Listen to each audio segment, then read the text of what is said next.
नित्य नहीं है। स्वभाव पर्याय। स्वभाव स्वभाव पर्याय भी नित्य नहीं है। तो स्वभाव इसमें पर्याय भी नित्य नहीं है, कोई भी पर्याय नित्य नहीं है, क्योंकि पर्याय ही अनित्यता का नाम ही पर्याय है।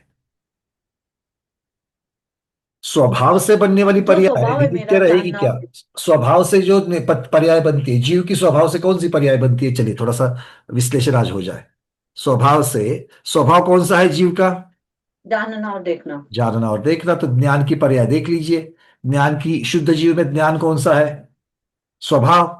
है ना? स्वभाव से जो है वो तो ज्ञान है। तो ज्ञान पर्याय बदल रही कि नहीं बदल रही है? केवली भगवान की भी, सिद्ध भगवान की भी बदल रही, बदल बदल रही। रही है। तो स्वभाव से बनने, क्योंकि नाम ही पर्याय है। पर्याय का अर्थ ये होता है कि एक पर्याय की निर्मिति होगी, दूसरे पर्याय का नाश होगा। नेट का प्रॉब्लम हो गई। और इसी के लिए तो अर्थ पर्याय शब्द आए थे, व्यंजन पर्याय ये शब्द आए हैं। है ना? एक समय वाली पर्याय और ज्यादा देर तक टिकने वाली पर्याय, इस प्रकार से पर्याय में भी जब आपको एक समय ये दिया गया पर्याय का, इसका मतलब नाशवंत है ही है। और जो दीर्घकालीन है तो भी वो फिक्स कालीन है, इसका मतलब है वो भी पर्याय क्या होगी? वो भी तो निकल पंडित। जाएगा। ठीक है। अच्छा, ये जो सब पर्याय बदल रही है वो पूरा अगुरु गुरु लघु गुण के कारण ही बदल रही है। देखो, पर्यायों क्या? का बदला, बाकी जो हम लोगों ने चर्चा की थी सम्यक तो मार्गणा में, वो सामान्य सामान्य गुण जो है, सामान्य गुण की अपेक्षा से सारी चीजों को देख लेना। ठीक है। ठीक है। और कोई? और ये सिर्फ जीव द्रव्य के साथ नहीं होता है, ये सभी छह द्रव्यों के साथ में होता है। ठीक है, चलिए। तो भगवत तो अब कार्तिकेय परीक्षा ग्रंथराज में है। समय हो चला आगे बढ़े। अब सत्कार्यों में लक्ष्मी खर्च करने वालों का जन्म सफल है, ये बताने के लिए आचार्य भगवान गाथा दे रहे। पहले कंजूस जीव, उसको निष्फल कहा था, नरभव निष्फल कह दिया था। अब सफल किसे कह रहे? देखिए, सत्कार्य में लक्ष्मी लगाने वाला। एवं जो जानिता विहलियलो यान धम्मजो ताणम निरवेक्षो तम दे दी ऊतस्स हवे जीवियम सहलम। क्या कह रहे? देखिए, जो एवं जानिता, जो पुरुष ऐसा जानता है। कैसे जानता है? धम्मजुत्तानम विहलिय लोयानम, अर्थात लोय अर्थात लोक, विहलिय निर्धन हो जाएगा। और धम्मजुत्तानम, तो जो बढ़ती हुई जो लक्ष्मी है, जब तो जो आपके पास प्राप्त हुई जो लक्ष्मी है, उसको धर्मयुक्त किंतु निर्धन, साधर्मी बंधु किंतु निर्धन, इनके लिए लगाने के लिए निरपेक्षो,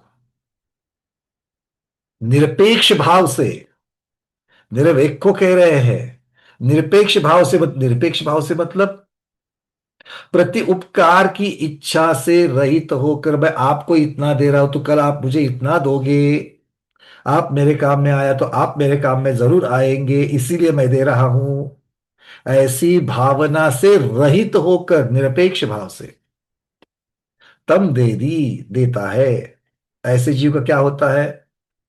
हु तस्स जीवियम सहलम हवे, उसका निश्चय से जीवियम अर्थात जन्म जो है वो सफल होता है। अर्थात अपने पास जो लक्ष्मी प्राप्त हुई है, उस लक्ष्मी को अब किसके लिए लगा रहा है? धर्मयुक्त, साधर्मी किंतु निर्धन व्यक्ति के पास। आप कहोगे धर्मयुक्त व्यक्ति है और वो निर्धन है, ये कैसे हो सकता है? धर्मात्मा है तो पुण्यशाली होना चाहिए।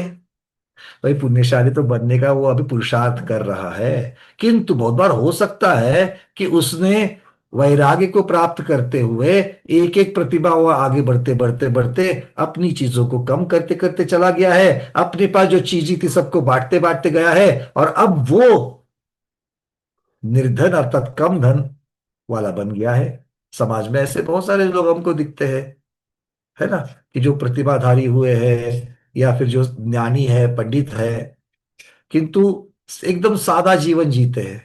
किंतु सादा जीवन जीते जीते अभी भी वो गृहस्थ में है। तो हो सकता है कि उनको कभी ऐसी विपदा आन पड़े कि उनको भी द्रव्य की जरूरत होती है, हो सकती है। अगर मान लीजिए कल उनको कोई एक्सीडेंट वगैरह हो जाए, व्याधि हो जाए, या फिर हो सकता है कि उनके पास पर्याप्त धन नहीं है जिससे वो अपने सम्यक ज्ञान को बढ़ाने वाली ग्रंथ आदि की प्राप्ति कर सके। हो सकता है कि उनके भोजन की व्यवस्था ना बन पाई हो सकता है उनको अच्छा दूध या जो पौष्टिक आहार लगता है वो उनको ना मिलता रहा हो। तो क्या हम अपना धन ऐसे साधर्मी के लिए नहीं लगा सकते?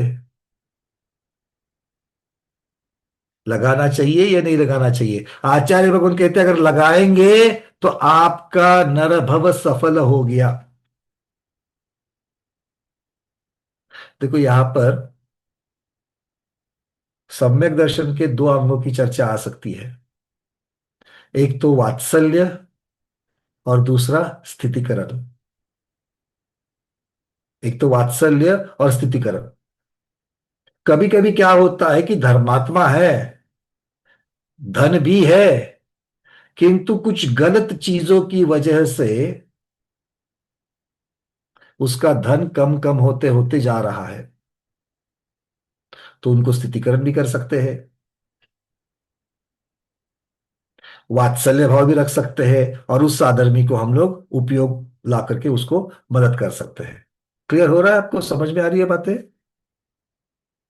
तो ऐसा करने से आचार्य भगवान कह रहे हैं कि निश्चय से उसका जीवन सफल होता है। किसका जीवन सफल होता है? दान देने वाले का। अपना प्रयोजन सिद्ध करने के लिए, मतलब अपने काम की वजह से दान देने वाले तो बहुत है।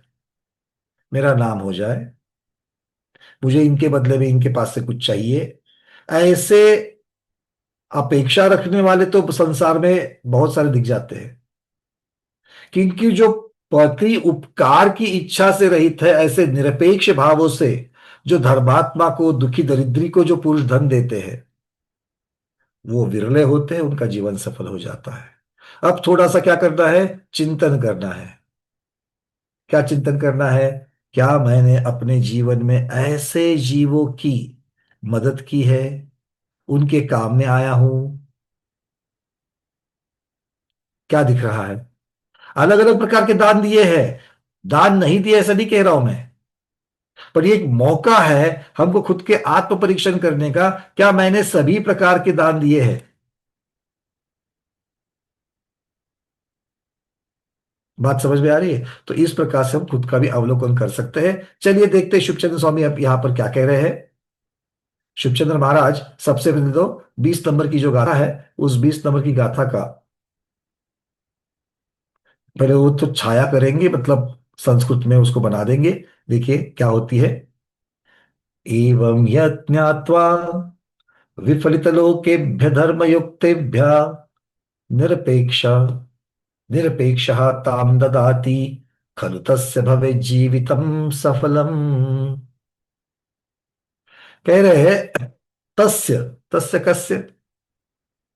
पुंसः, जीव, पुरुष, जीवितम जीवितव्यम सफलम सार्थकम भवेत जायत। उसका जीना सफल सार्थक होता है। तस्य कस्य? ऐसा कौन सा जीव है कि जिसका जीवन सार्थक होता है?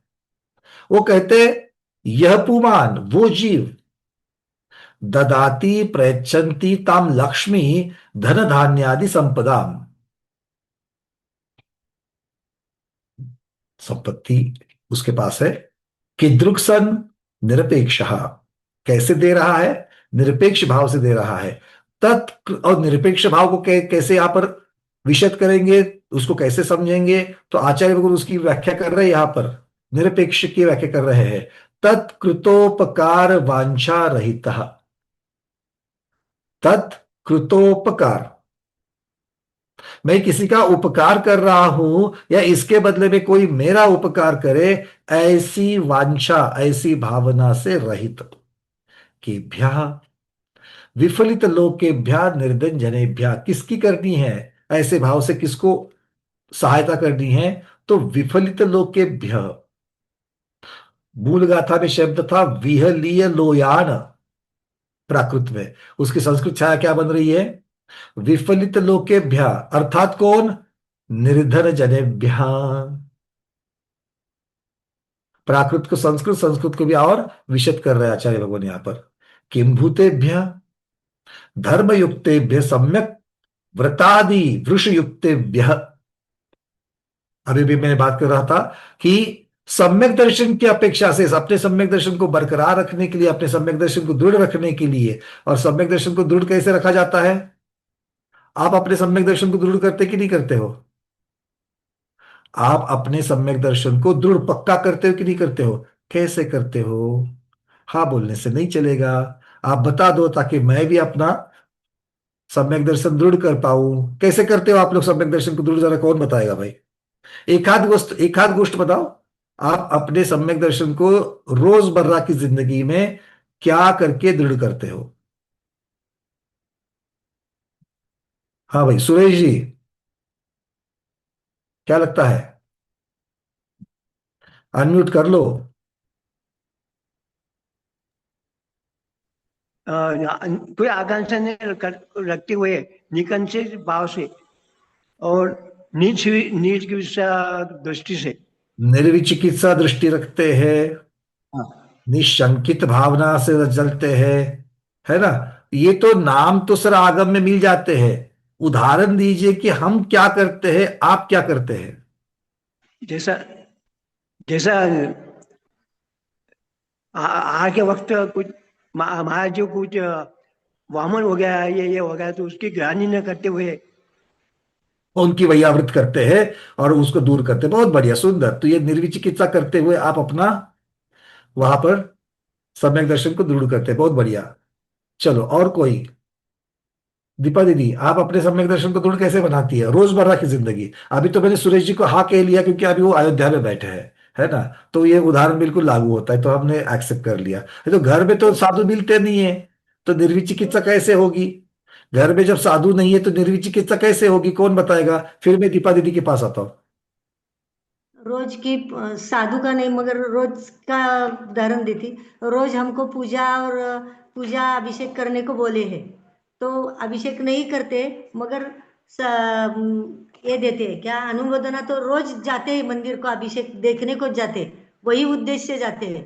और कि पूजा जो उससे करते हैं सम्यक तो दर्शन दृढ़ हो जावे। हाँ, और वो पूजा जो करते हैं तो चल मल अगाड़ दोष मन में नहीं आए, किसी एक तीर्थंकर के बारे में नहीं आए, बल्कि रोज एक तीर्थंकर की, माता जी का किताब है जम्बूदीप का, तो उसकी रोज एक तीर्थंकर की पूजा करते हैं। और दीदी जो जो बहुत नहीं सुंदर किए आप वो बता रही हो, बहुत सुंदर बता रही हो। वो तो आप अपने सदोष सम्यक दर्शन को निर्दोष कैसे करती हो ये बता रही हो। एक है सदोष को निर्दोष करना। सब लोग ध्यान से सुनना बात, बिल्कुल छोटी सी पार्टिंग लाइन है। सदोष को निर्दोष करना, ये एक बात हो गई। और निर्दोष होने पर उसको ताकत देना। एक व्यक्ति है, वो बीमार है, तो पहले आप क्या करोगे? अब बीमारी में क्षीण भी हो चुका है, पहले बीमार है तो उसकी व्याधि को दूर करेंगे औषधि दे करके। मतलब सदोष था, उसको निर्दोष किया। अब निर्दोष हो गया भैया, व्याधि से बाहर आ गया, फिर उसको क्या करते हो? उसको सुदृढ़ बनाने के लिए क्या करते हो? अच्छी तरीके से, पौष्टिक तरीके से उसको खिलाते पिलाते है या नहीं? हाँ। तो आपने जो बात कही वो बहुत अच्छी बात है। आप हर रोज हमारे चलबल, अगर क्योंकि हम वैदिक सम्यक दृष्टि है, तो अपने सम्यक दर्शन को निर्दोष बनाने के लिए हम प्रयत्नरत रहते हैं। और इसलिए बहुत सुंदर उदाहरण दे दिया कि हर रोज अलग अलग तीर्थंकरों की पूजा करते ताकि उनके प्रति भी उतनी ही श्रद्धा हो जावे। चलो बहुत बढ़िया। बट अब बताइए बरकरार, और अभी भी जो सुरेश जी ने कहा कि भाई साधु की निर्विचिकित्सा उनकी अपेक्षा से, उन्होंने कहा, पर हर रोज तो साधु नहीं मिलते घर में, तो निर्विचिकित्सा अंग को कैसे हम वहन करेंगे? रेखा दीदी। घर में एक मिनट रेखा दीदी को पूछ लेते हैं। घर में जो बूढ़े लोग रहते हैं उनकी सेवा करते समय ग्लानि नहीं करना, और कौन सा ही काम जो हम लोग करते हैं अभी उसमें कौन सी अपेक्षा करते बिना ही वो काम करने का, यही करते बहुत समय सुंदर है। दो चीजें दीदी बता रही है कि अगर घर में साधु नहीं हुए तो क्या हो गया, हमारे ही घर के बड़े बुजुर्ग भी तो होते हैं। इतना ही नहीं, बड़े बुजुर्ग के साथ में अगर छोटे भी होवे तो भी अगर व्रत आदि कर रहे हैं, उनकी भी वैयावृत कर सकते हैं। और उसी के साथ साथ में अपेक्षा ये नहीं रखते कि हमें हमारे लिए कल कोई इस प्रकार की चीजें करे। ये बहुत बड़ी बात कही दीदी।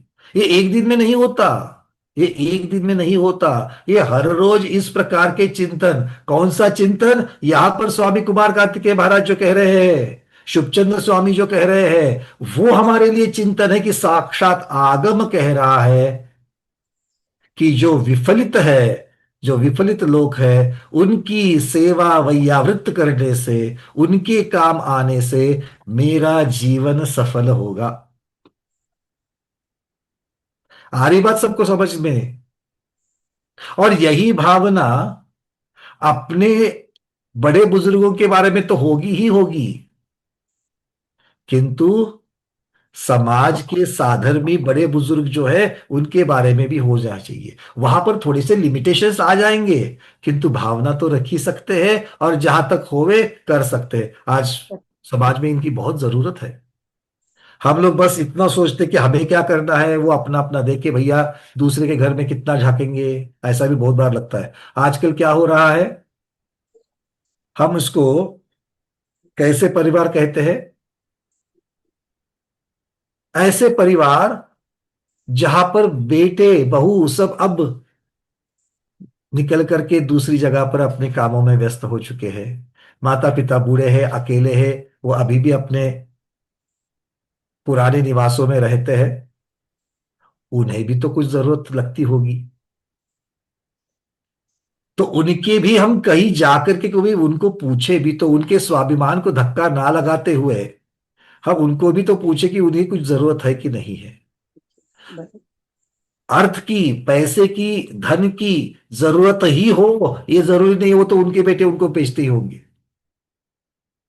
किंतु काम में आना। देखो आप थोड़ा सा सोच करके देखना, पति पत्नी दोनों अकेले बूढ़े हो चुके घर में है, और एकदम से कुछ तो चीज चाहिए, अब पूरा घर से नीचे उतर लो। बड़े बड़े अपार्टमेंट्स होती है आजकल, नीचे उतर लो, दुकान तक चले जाओ, कभी बाहर बारिश है, कभी बाहर धूप है, छोटी सी चीज धनिया लानी है, धनिया लेकर के आना है। अब उसके लिए जाकर के घर घर मत पूछो कि धनिया लानी है क्या, है ना। फिर भी एक विश्वास उनके मन में पैदा कर लो कि जब भी आपको कोई जरूरत हो आप हमें पुकार सकते हो। बात समझ में आ रही है? ये सक्षम, जो शरीर से सक्षम है उनके लिए भी कहा जा रहा है, और जो धन से सक्षम है उनके लिए भी आ रहा है। आचार्य भगवान यहां पर दो कारण कह रहे हैं, सम्यक्त व्रतादि वृष युक्तेभ्यो ये शब्द लगा रहे हैं। तो उसका किस प्रकार से ले लेंगे? तो स्थितिकरण, सहजानंद वर्णी महाराज इसको खोलते हैं दो चीजों में। वो कहते हैं स्थितिकरण और वात्सल्यांग, इसकी वृद्धि। और जब भी आपके, अभी जब मैं मूल प्रश्न पूछा था उस पर आता हूं कि सम्यक दर्शन को दृढ़ कैसे करेंगे, जब जब आप सम्यक दर्शन के अंग का दृढ़ता करोगे तब तब सम्यक दर्शन दृढ़ होगा। हम अपने शरीर को पुष्ट करना है, मतलब क्या करेंगे?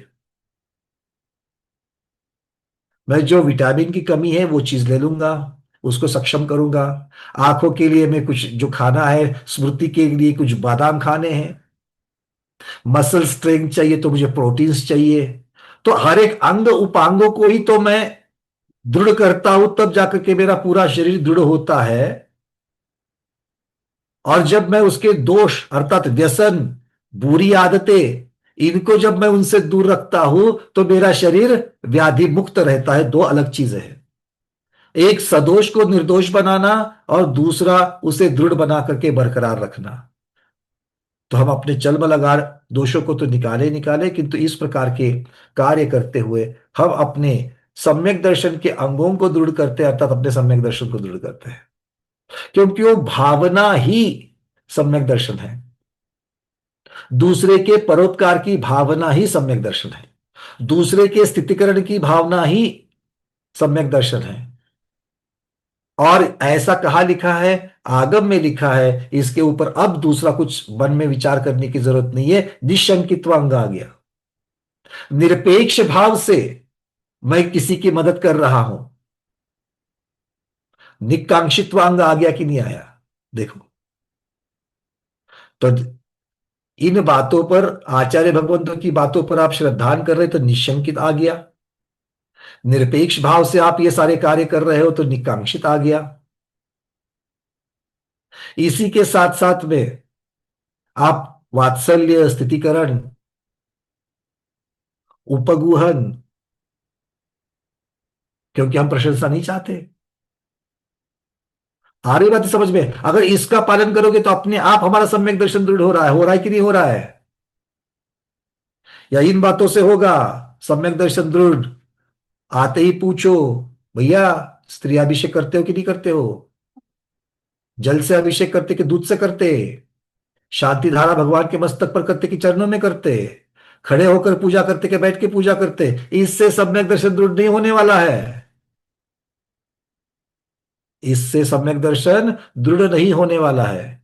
जब तक सम्यक दर्शन के अंगों का पालन नहीं करते हो तब तक सम्यक दर्शन दृढ़ नहीं होगा। और इसके लिए दृष्टांत दे दिया अपने शरीर का। और बहुत बार हमें सिर्फ इतना लगता है कि हम सदोष से निर्दोष कर रहे हैं। अच्छी बात है, किंतु उतना पर्याप्त नहीं है। निर्दोष के साथ साथ में उसको दृढ़, उसको बलशाली भी बनाना चाहिए। और इसीलिए हमको हर रोज सोच विचार करके करके करके एक एक अंग को देखते हुए उसको दृढ़ करना है। हो सकता है कि मूर्ता हम में नहीं है, देव मूर्ता, लोक मूर्ता आदि हम में नहीं है। उन बातों को छोड़ो। क्यों? क्योंकि ये सब मल में आ जाएगी, मल दोष में आ जाएगी। उसको तो आप निर्दोष करने में लगे ही हुए हैं, वैदिक वैदिक सम्यक को। किंतु कितना हम निशंकित्व पालन कर रहे हैं, और निशंकित्व से साथ साथ में कितना निकांक्षित्व रख रहे हैं। सब कुछ होते सब कुछ त्यागो, वो भी बिना विषाद, बिना खेद के, बिना विषाद के। उसके बिना निरपेक्ष भाव नहीं बनेगा। आचार्य भगवान कहते हैं, किम कृत्वा एवं पूर्वोक्त नित्यत्व ज्ञात्वा अवगम्य। अर्थात जो पहले बताते आए थे, पूर्वोक्तम अनित्यत्व ज्ञात्वा। पूर्वोक्तम का म हलंत वाला है, और अनित्यत्व का उसके साथ मिलकर के म पूरा हो गया। दिख रहा है? जिनको दिख रहा है वो आगम का साक्षात दर्शन कर रहे हैं। पूर्वोक्तम अनित्यत्व ज्ञात्वा अवगम।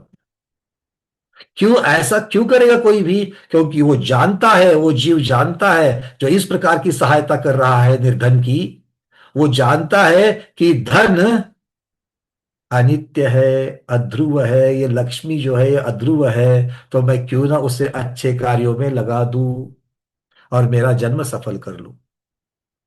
क्लियर है? तो आज ये गाथा हमें मौका दे रही है, हमें सम्यक दर्शन को किस प्रकार के अंगों को दृढ़ करना है। उसी के साथ में क्या हम साधर्मी जनों को उनके कष्ट दूर करने के लिए प्रयास किए हैं, नहीं किए हैं, कम किए हैं? अगर कम किए हैं या नहीं किए हैं तो जरूर करने चाहिए। ठीक है? क्लियर है? चलिए अब चलते आगे। अब गाथा क्रमांक आएगी इस।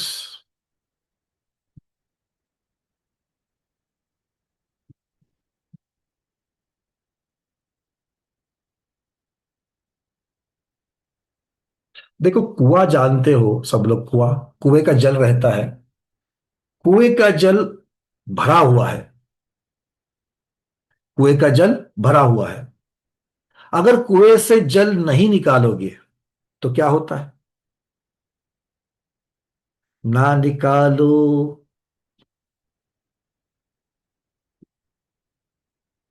कुएं से पानी तो सड़ जाएगा। क्या होगा? सड़ जाएगा। आचार्य भगवान, एक मुझे बस इसके ऊपर से ही केशवचंद्र महामुनि राज की याद आ गई।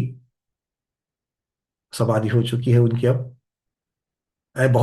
ऐसे मुनिराज थे कि प्रभावना अंग बहुत जबरदस्त था उनका। केशव नंदी नाम था उनका। और उन्होंने फलटन वगैरह जो एरिया है पश्चिम महाराष्ट्र का, उसमें उन्होंने काफी प्रभावना की है। तो ये एक कथा सुनाते थे सहजानंद वर्णी जी की। आज मैं जब स्वाध्याय कर रहा था उनके प्रवचनों का, तो उसमें भी वो कथा आई है। तो कहते हैं कि एक व्यक्ति है, वो रास्ते से जा रहा है। कौन सा व्यक्ति है? ऐसा कि कंजूस, जिसे कंजूस कहते हैं, खुद तो दान नहीं देता है। सिर्फ खुद दान नहीं देता है, अगर दूसरा कोई दे रहा है तो वो ऐसा देख करके बोलता है क्या पागल है, खुद का धन लुटा रहा है। ऐसा सोचता दूसरे के बारे में। जो दानी है उसके बारे में ऐसा सोचता है। तो रास्ते से जा रहा था, देखा सामने कोई दानी दानशूर कंबल आदि बांट रहा था, लोगों को हेल्प कर रहा था। वो देखते ही उसका चेहरा बिल्कुल म्लान हो गया, मलिन हो गया। और ऐसे ही मलिन चेहरे से घर आता है। घर आने के पश्चात पत्नी बड़ी परेशान होती है। और पत्नी उसको पूछती है, आज क्या हो गया आपको? दुकान में ग्राहकी ठीक से नहीं हुई है, आपको भूख लगी है, भोजन करना है। वो बोलता है, ऐसा क्यों पूछ रही हो? घाटे की बातें क्यों कर रही हो? दुकान में तो ग्राहकी अच्छी हुई है। और खाना खाना, ये भी तो घाटे का सौदा है। क्योंकि खाना खाने के लिए भोजन, उसको पकाना, उसके लिए सामग्री लाना, सारा घाटे का सौदा है। आज घाटे के सौदे की बात क्यों कर रही हो? तो ये बोलती है, आपका चेहरा उतरा हुआ है। अरे चेहरा क्यों नहीं उतरेगा, ऐसा कुछ दृश्य देख करके मैं आया हूं। वो व्यक्ति स्वयं इतना मूर्ख देख करके आया हूं, स्वयं सबके ऊपर धन लुटा रहा था। तो ऐसे भी जीव होते हैं कि जो दूसरे दानी को देख करके इनका मन और दिल इनका खट्टा हो जाता है, उनका जीवन निष्फल है, आचार्य भगवान कह रहे हैं। अब आगे बढ़ते हैं। आचार्य भगवान अब यहां पर मोह का महात्म्य दिखाते हैं। क्योंकि व्यक्ति कृपण क्यों बन रहा है, कंजूस क्यों बनता है? उस धन के मोह में बनता है। तो उसके बारे में आचार्य भगवान एक गाथा दे रहे हैं। गाथा क्रमांक 21 हमारे सामने आ रही है। जल बुभुय सारिच्छम धर जौवन जीवियम पिपेच्छन्था मन्नन्ति तो विनिच्चम अयि बलियो मोहमाहप्पो। जल बुद बुदे सम देख कर जीतव्य यौवन लक्ष्मी पर नित्य माने जो उन्हें यह मोह महिमा है बली। क्या क्या कह रहे हैं देखिए। ये जो प्राणी है, ये जो जीव है, धन जौवन जीवियम, धन जौवन और जीवियम, ये तीन शब्दों को अलग अलग करने हैं। धन को अलग करो, जौवन मतलब यौवन, जीवियम मतलब जीवन।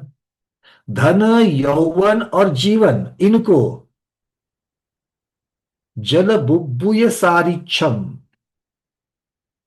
अर्थात जल के बुदबुदे के समान।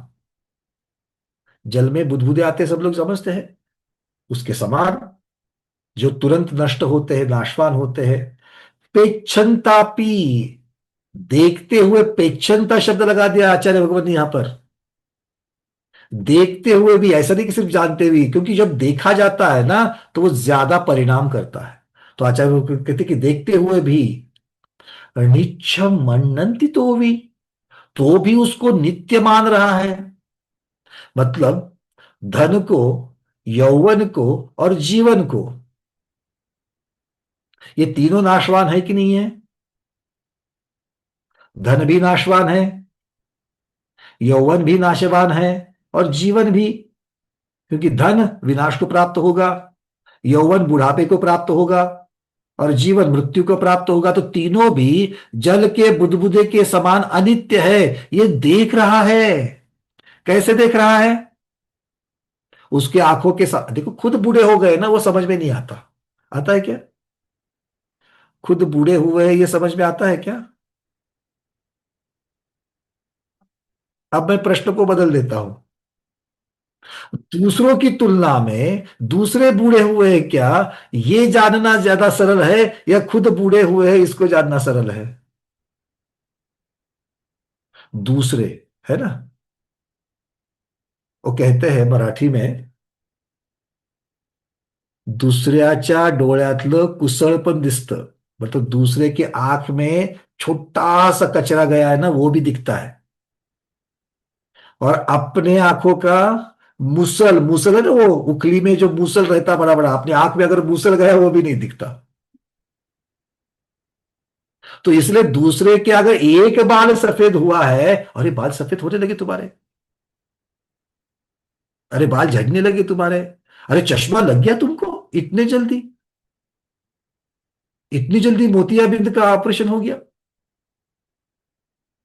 हमारे तो देखो, अभी भी बिना चश्मे के पढ़ सकता हूं। हो गया, दर्शनावर्ण तो उधर ही बांध दिया उसने। खैर, ये जो बातें होती है, तो जब हम समझते हैं कि ये नाश को प्राप्त होने वाला है, ये क्षणिक है, तो भी उसे हम नित्य मानते हैं। अरे भाई, मानते कि नहीं मानते हैं? हम बूढ़े हो चुके हैं तो भी खुद को बूढ़ा मानते हैं क्या? नहीं। आज नहीं तो कल मरने वाले हैं, ये मालूम है कि नहीं है? बहुत सुंदर सहजानंद वर्णी जी कहते हैं कि जब तक स्मशान में हो, तब तक मुर्दे को जलते हुए देख करके वैराग्य होता है। जब तक स्मशान में हो, तब तक मुर्दे को जलते हुए देख करके वैराग्य होता है। किंतु जैसे ही वहां से निकलकर उस अशुचि को हटाने के लिए नहाते हो, तो सर पर से जब पानी डालते हो, तो उस पानी के साथ में वैराग्य भी बह जाता है। हाँ या ना, सोच करके देखना। अरे जिनके यहां पर ये प्रसंग हुआ है, वहां पर चले गए, या फिर जिनके घर में ये प्रसंग हुआ है, घर से जाते ही उस डेड बॉडी को जब लेकर के जाते हैं और नहाया जाता है, उसके पश्चात वही जीव जो पहले रो धो करके एक जगह पर पड़े थे, हिलने को तैयार नहीं थे, जल्दी उठने को तैयार नहीं थे, अब उठ करके, है ना, जो घर में बिछाया रहता है दरी वगैरह सब उठाओ रखो करो, कौन आया है, शाम का भोजन वगैरह कुछ ना कुछ तो थोड़ा तो पकाना ही पड़ेगा, ये सब में लग जाते हैं। किसके पश्चात? नहाने के पश्चात। और फिर उसके पश्चात एक दिन जाने दो, जब लोग मिलने के लिए आते हैं, तो उतने समय के लिए और आकुलता हो जाती है और फिर दुख फूटता है। किंतु क्या वो दुख का आवेग पूरे दिन रहता है? 4-5 दिन चले जाने के बाद तो ऐसा लगता है, अरे क्या लोग अलग अलग मिलने, एक ही बार आ जाओ भाई। कोई भी आएगा तो बैठो रो, आएगा तो बैठो रो, बैठो रो। बार बार रोना भी नहीं आएगा, लोगों के सामने नहीं रोए तो भी नहीं चलता। और उसके बाद में पूजा आदि हो जावे तो बस खत्म हो गई बात। उसके बाद तो ऐसा जीवन जीते हैं जैसे कि कभी मरने वाले ही नहीं है। मतलब जो भी मृत्यु वाली बात हुई है, वो दूसरे के साथ में लगा लेते हैं, इतना निरपेक्ष भाव से देखते हैं। कौन? दूसरे ग्रह के प्राणी। कौन ऐसा निरपेक्ष भाव से देखता है?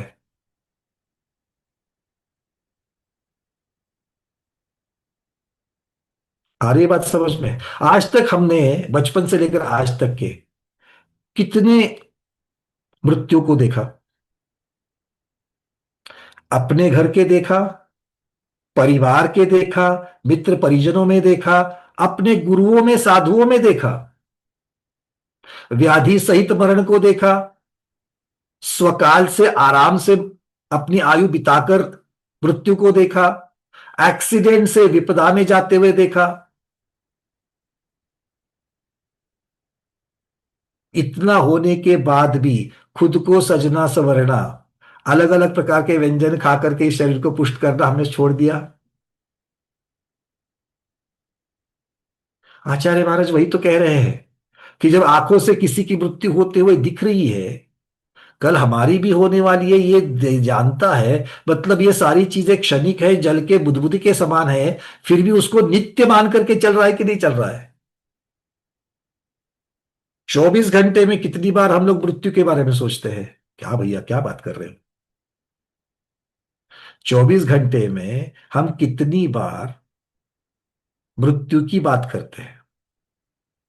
कभी कभार अपने स्वाध्याय में विषय निकल जाता है, संलेखना आदि की बातें होती, तो उतने समय के लिए चिंतन होता है और भावना भी भाते कि हमारा समाधि मरण हो, हाँ या ना?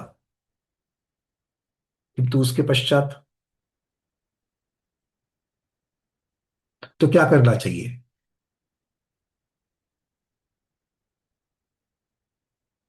हर रोज सामायिक में जब बैठो, चिंतन में जब बैठो, एक बार तो ये सोचना चाहिए कि मेरी आयु एक दिन से कम हुई है, मैं मृत्यु के और नजदीक पहुंच रहा हूं, अब मुझे और सजग होने की आवश्यकता है। कैसे सजग होंगे? कार्यों से, आरंभ से और अशुभ से, तीनों से निवृत्ति।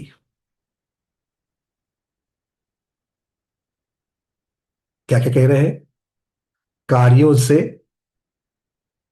आरंभ से और अशुभ से, तीनों से निवृत्ति। अब तीनों अलग अलग है क्या? बिल्कुल अलग अलग है। बैठे बैठे इसको जरूरत नहीं थी, ऐसा कुछ सोच रहे हैं, ऐसा कुछ बोल रहे हैं, अशुभ ही अशुभ में है, बैठे बैठे कुछ जरूरत नहीं थी, वो अशुभ भी हो गया। रोजमर्रा के आरंभ, नियमित क्रियाएं, उसमें से कौन कौन सी क्रिया से अब निवृत्त हो सकते हैं, इसके बारे में भी तो सोचो। और इसका एक सजग व्यक्ति, एक सजग स्वाध्यायी इसका बढ़िया से प्लानिंग करता है। ऐसा नहीं कि एक दिन से, हाँ भाई अब आज से मैं कुछ नहीं करूंगा, अब तुम तुम्हारा देख लो, इसको स्वाध्याय नहीं कहते, इसको अनुप्रेक्षा नहीं कहते हैं। जैसे दूसरे को चार्ज दिया जाता है, कार्य का भार सौंपा जाता है, समीचीन तरीके से कार्य का भार सौंपो, ऐसा करके देखो, फिर देखो सास और बहू दोनों भी माँ बेटी जैसे रहते कि नहीं रहते। और इसकी शुरुआत एक दिन में नहीं होती है। जिस दिन बहू घर में आती है उस दिन अगर उसकी शुरुआत हो जाए, जिस दिन बहू घर में आती है उस दिन बहू का आना ये मेरे निवृत्ति का साधन है, ये जिस दिन सास सोचेगी, वैसे सोचती क्या है? आ गई मेरे बेटे को मुझसे छीनने, मेरे सारे अधिकारों पर कब्जा जमाने। अगर ये सोच है तो आपसे बड़ा मिथ्या दृष्टि कोई नहीं है।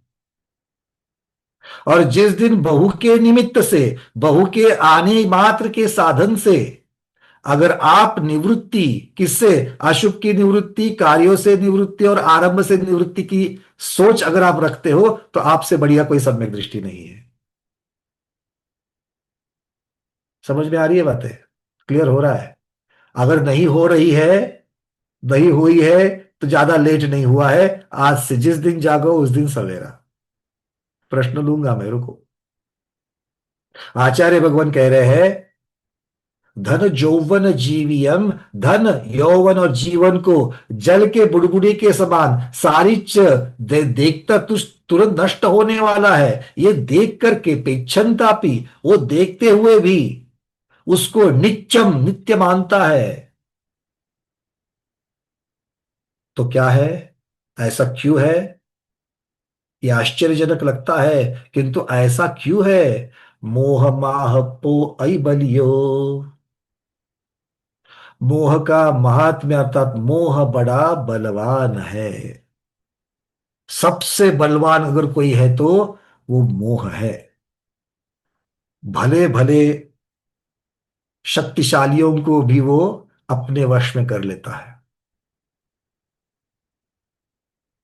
आचार्य भगवान अब यहां पर थोड़ा भावार्थ में पंडित जी कह रहे हैं, वस्तु स्वरूप का अन्यथा ज्ञान कराने में, अन्यथा ज्ञान कराने मतलब कुछ ज्ञान कराने में मदिरा पीना, ज्वरादिक रोग, नेत्र विकार, अंधकार इत्यादि अनेक कारण होते हैं।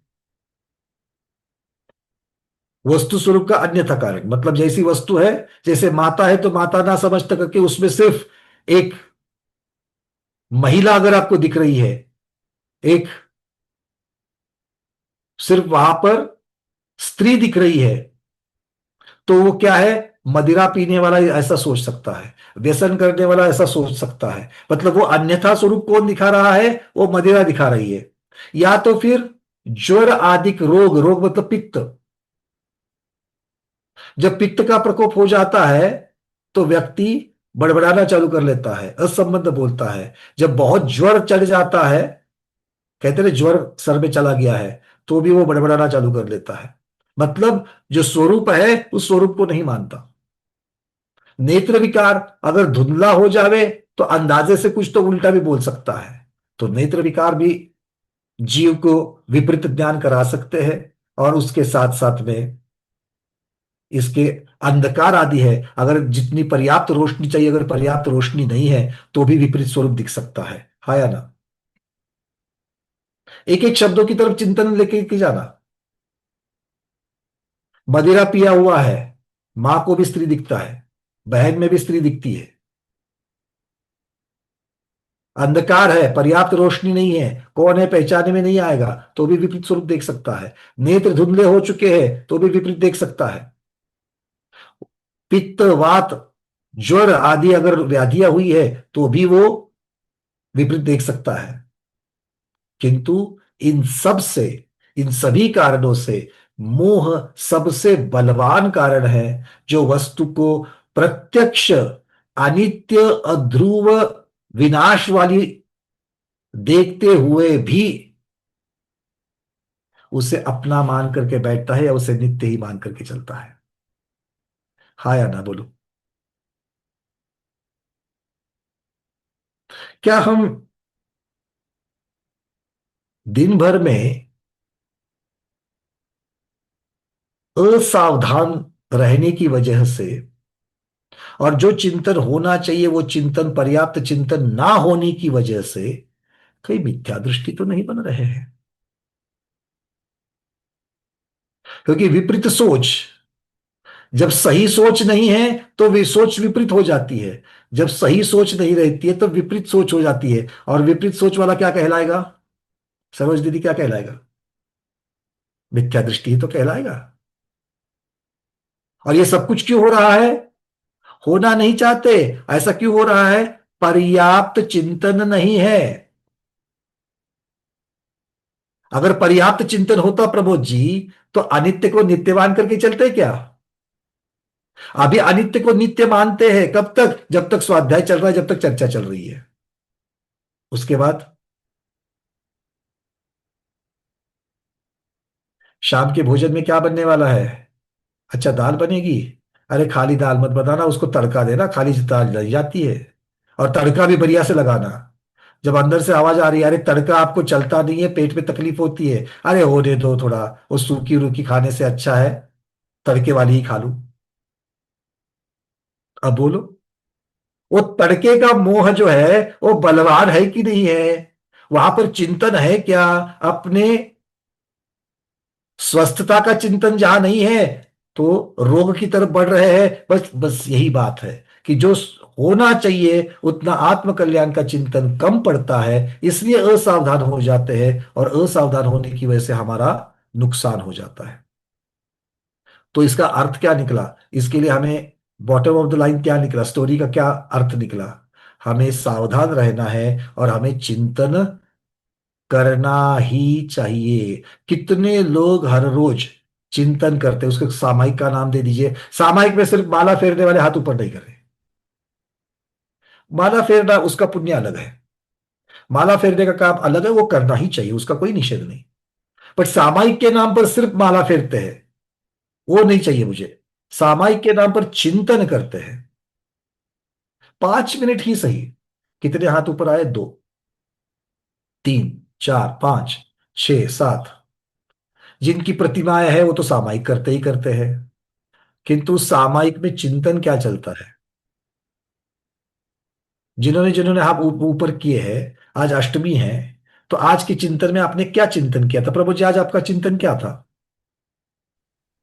मैं तो एक्चुअल में चिंतन हमारा ऐसी अनित्य भावना पर ही चल रहा है, जो स्वाध्याय चल रहा है इसी पे चिंतन चलता बहुत है। सुंदर।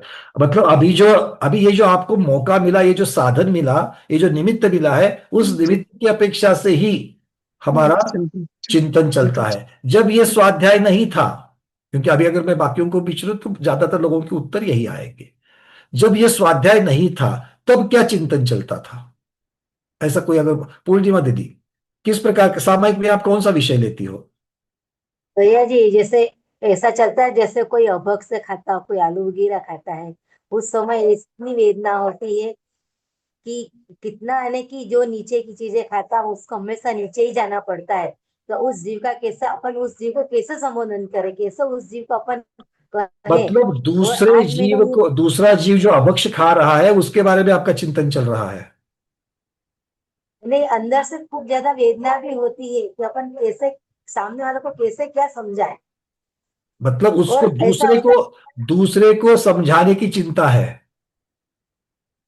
ये नहीं कि वेदना होती, कम से कम अपना पढ़ा हुआ सार्थक क्या उस टाइम पे अपन नहीं समझा सकते हैं, कुछ कर नहीं सकते, तो क्या फिर अपना ही अपने स्वाध्याय अपने करना। दोषों का विचार आता है? ये तो अपने दूसरे की दोस्तों बात का हो गई। विचार आता है। अपने अपने अपने दोषों का कोई विचार आता है? अपने दोस्तों को भी विचार आता है कि क्या आता इतने है? दिन पहले ये स्वाध्याय किया होता तो आज का हो सकता है कभी स्त्री पर ही छूट जाती। इतने इतने दिन पहले यदि कुछ भी अच्छा किया होता तो आज कितने आगे बढ़ जाते हैं, चलो, राम अच्छा प्रतीक्षा है। मिल जाती है। अच्छा है, फिर भी अब मैं आप लोगों को बता रहा हूं, कुछ अनुभव से, कुछ गुरुओं के माध्यम से जो शिक्षा प्राप्त हुई है, उसके माध्यम से कह रहा हूं, हमको हमारा सामायिक बहुत सुधारने की जरूरत है। मीनाक्षी दीदी, हाँ। क्या या चिंतन है? दस भैया जी, दिन पहले क्या यहाँ चिंतन पर, था? यहाँ पर अभी महाराज आए हैं, शुभम कीर्ति महाराज, हम्म। और बहुत प्रभावना कर रहे हैं। हम्म। तो आपका और चिंतन क्या गया? क्या क्या आपके सामायिक में क्या चिंतन आया? चिंतन में ऐसा करती हूँ कि हमारे उम्र वाले और हमारे से छोटे भी, हमारे पहले निकल गए सब, अभी अभी हमारी भी नजदीक आ गई है, तो अभी मुझे क्या करना चाहिए, वही विचार चिंतन आता है। बहुत सुंदर। मतलब ये भी अनित्यता वाली बात है कि हमारा भी अंत जो है निकट है, कभी ना कभी तो होना ही होना है, तो हमें क्या करना है? तो उसके, अब जब ये विचार मन में आया तो आपने क्या करने का आपको लग रहा था? क्योंकि ये तो एक सेकंड का विचार हो गया, उसके आगे क्या चिंतन जा रहा है? अभी भी चिंतन आता है कि मुझे जितना आपने पढ़ाया है उतना मैं जल्दी से जल्दी सबको बांटू, यही मेरी भावना है, और सभी को मंदिर में बुलाकर इकट्ठा करके सबको पढ़ाती हूँ मैं। दूसरे की भलाई का विचार है। और कोई? और किस किसने हाथ ऊपर किया था? जरा फिर से एक बार करना, क्योंकि मैं सबको याद नहीं कर पा रहा। नीरज जी, हमारे नीरज जी, बोलिए नीरज जी। वंदना भैया, हम्म। ज्यादातर तो यही चिंतन चलता है मेरा तो। मैंने इससे जिन धर्म को पाया है, इस जिन धर्म को पाने के बाद मैं इस जिन धर्म के लिए क्या कर सकता हूँ, या मैं इसको किस तरह से अपने अंदर और विकसित कर सकता हूँ, उसके ऊपर मेरा मनन चिंतन चलता है। चलिए, आपने दोनों बातें कही, एक तो कैसे कि खुद के ऊपर अप्लाई कर सकता और दूसरों के लिए भी।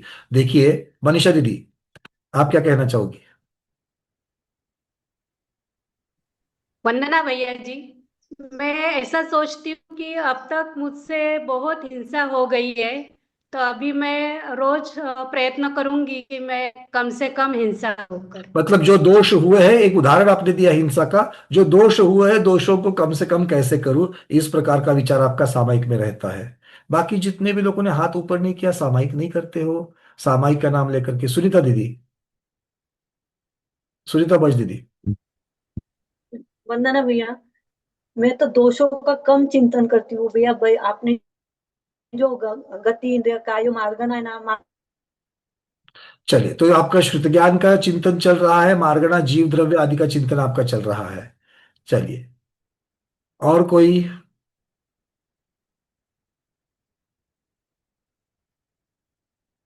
सविता दीदी। जयचंदेन भैया, मेरी तो यही भावना रहती है कि अब तक तो मैंने बहुत कुछ खाया, बाजार का भी खाया, सब खाया। अब मेरा मन तो ये हो गया, मैं बाजार का सब त्याग कर दिया, मुझे करीबन साल भर हो गया।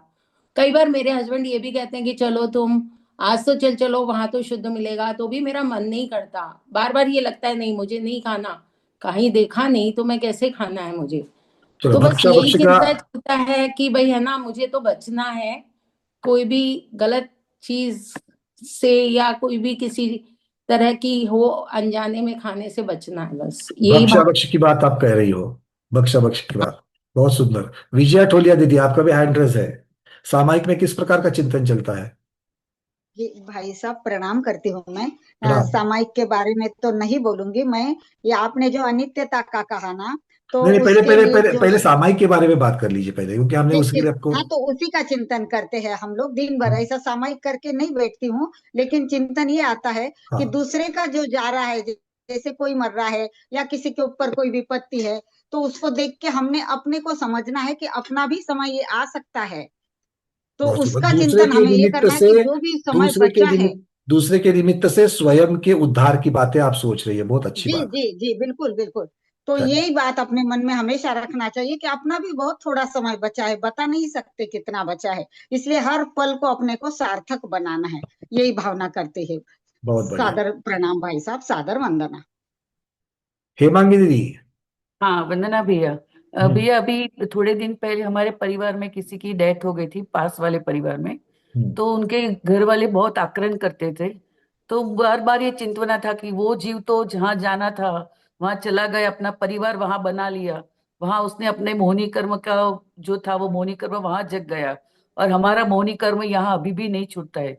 जब तक ये जीव अपना नहीं सोचते, अपने कल्याण का, इसके सिवा सब कुछ जीव का मोहिनी कर्म है।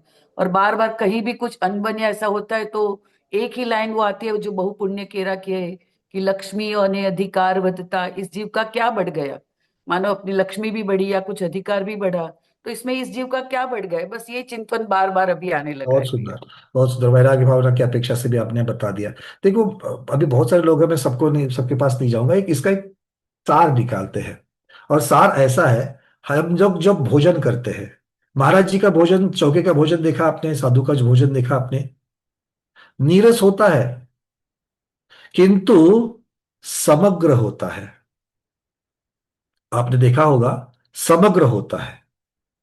अलग अलग कड़वा भी होगा, थोड़ा मीठा भी होगा, थोड़ा सा तीखा भी होगा, थोड़ा खट्टा भी होगा, अलग अलग चीजें उसमें होती है। तो समग्रता ही समग्रता की ओर बढ़ाती है। इसीलिए हमें अपने सामायिक में, फिर उसको सामायिक कहो या जैसे विजया दीदी ने कहा कि भैया उसको सामायिक करके नहीं बैठती, बट जब भी बैठती हूँ चिंतन तो दिमाग में चलते ही रहता है। और मेरे लिए वो महत्वपूर्ण है कि मेरी प्रतिमा है करके मैं सामायिक में बैठू, या मेरा व्रत है करके मैं सामायिक में बैठ करके मैं किस प्रकार का चिंतन कर रही नहीं, ये स्वभाव से, सुलभता से जहां बैठे मेरा मेरा चिंतन चल रहा है। और उस चिंतन में अगर हमें समग्रता अगर मिलती है, समग्रता मतलब थोड़ी वैराग्य भावना भी आनी चाहिए। जैसे सुनीता दीदी बोल रही थी, भाई शुद्ध ज्ञान की, कुंवर सर की जो मार्गणा है उनका भी चिंतन करती, उसके द्वारा मैं जीव को देखना चाहती हूँ। बिल्कुल ठीक। चारों प्रकार के अनुयोग हमारे चिंतन में आने चाहिए।